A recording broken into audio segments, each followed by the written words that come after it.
మనకు 2025లో ట్రాయ్ అయితే good news చెప్పబోతుంది. ఎందుకు అనుకుంటుర్రా? ఎవరైతే ఒకే ఫోన్‌లో 2 సిమ్‌లు వాడే వాళ్ళకైతే గుడ్ న్యూస్ అనమాట. ఎందుకు అనుకుంటుర్రా? మనం 2 సిమ్‌లు యూజ్ చేస్తున్నా రెండిట్లలో రీచార్జ్ చేసుకోవాల్సిందే.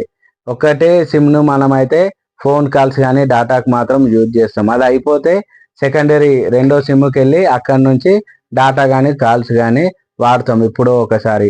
ఇలాంటి వాళ్ళ కోసమే ట్రాయ్ అనేది ఇప్పుడున్న నెట్వర్క్‌లకు జియో గానీ, ఎయిర్టెల్ గానీ, వోడాఫోన్‌లకైతే ఆదేశాలు ఇచ్చిందనమాట. ఏందనుకుంటుర్రా? కాల్స్ గురించైతే కాల్స్ గురించి రీచార్జ్ సెపరేటు, డాటా గురించైతే డాటా గురించైతే సెపరేట్ తీసుకురమ్మనైతే ట్రాయ్ అయితే వాళ్ళకి ఆదేశాలు ఇచ్చింది. అలాగే పల్లెటూరులో ఉండే వాళ్ళకి గూడా చిన్న ఫోన్స్‌లో ఉండే వాళ్ళకి గూడా కాల్స్ ప్లస్ డాటా అంటే చార్జెస్ బర్డెన్ ఎక్కువైతుందని ఇవైతే నిబంధనలైతే పెట్టింది. ఆగండి. ఈ ఇన్ఫర్మేషన్ తెలవకపోతే మీ ఫ్యామిలీ